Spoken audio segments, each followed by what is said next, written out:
Bonjour à tous, on se retrouve aujourd'hui pour une première séquence audio au cours de laquelle j'aimerais bien vous présenter le début de ma saga romanesque Oseria avec le préambule qui vous permettra un petit peu de mieux comprendre comment commence cette histoire.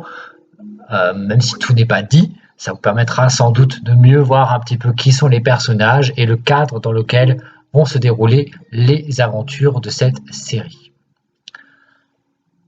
Tout démarre dans une époque lointaine, dans un autre monde, à la fois très différent et très proche du nôtre, au cours duquel, ou plutôt dans lequel, un énorme dérèglement climatique qu'on a appelé la Grande Glaciation a frappé de plein fouet une région appelée Oseria. Ce phénomène a cerné de pôles un ensemble d'îles à la base tropicale. Il a façonné une diversité de paysages normalement impossibles à parcourir dans une seule et même contrée. On a appelé cet endroit fabuleux l'archipel des dieux, car des divinités, qui ressemblent beaucoup à celles de la mythologie gréco-latine, l'auraient fondé. À la tête de ce panthéon d'immortels se trouve Goz, maître du ciel, qui équivaut à peu près au Zeus vénéré dans l'Antiquité par les Grecs. Il a rassemblé autour de lui un certain nombre de dieux sur une montagne perchée au-dessus des nuages nommée l'Agruc. Ceux qui y habitent s'appellent les Agruciens. Ce sont eux les habitants de ce pays extraordinaire soumis à la loi de Goz. Presque 20 siècles après cette grande glaciation, exactement 1982 ans plus tard, au passage date qu'on peut écrire dans l'archipel des dieux 1982 AP.LGG, une femme nommée Lala Kulitsky a donné naissance à son premier enfant. C'était un adorable petit garçon qui portera, comme son père, le nom de Karl. Son père, Karl Romaric, était alors roi de Kagas. Kagas, c'est la capitale de l'île de Gejuk. Gejuk, c'est le nom de l'île de Goz dans l'archipel des dieux, car c'est la première île que le dieu du ciel aurait fondée. Peu de temps après la naissance de son fils et héritier, Karl Romaric de Kagas meurt avec sa femme dans de mystérieuses circonstances, soi-disant foudroyé par les Séroïm, 3 déesses du destin.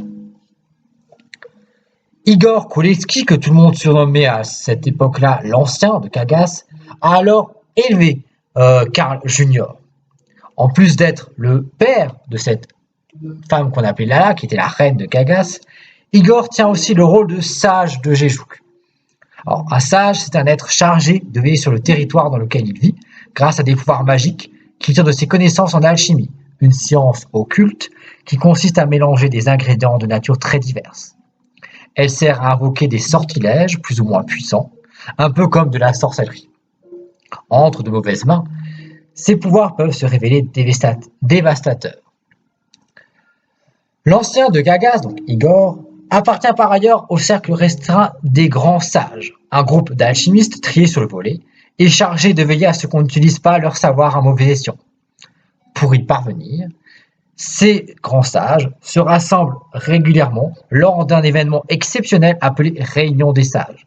On dit que le tout-puissant maître des dieux d'Oseria, le grand Goz, préside en personne cette cérémonie tous les soirs de pleine lune. En tout cas, pendant 20 ans, l'ancien de Kagas élève son petit-fils, le seul héritier du trône de Gejuk, en lui inculquant les valeurs fondamentales qui sont les siennes. Karl de Kagas Junior devient donc ainsi un beau et athlétique jeune homme, apprécié par ses sujets pour ses qualités de cœur et son esprit chevaleresque, bien qu'encore un peu immature en certaines circonstances.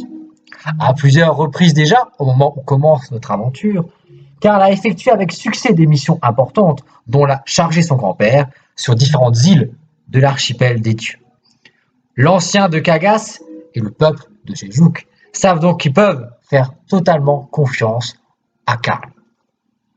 Malheureusement, tout se complique lorsqu'Igor tombe malade.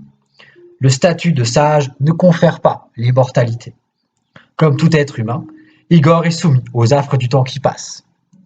Grâce à lui, Karl a appris beaucoup de choses, dont l'alchimie. Pourtant, le jeune souverain n'est pas en mesure d'éviter à son mentor de mourir.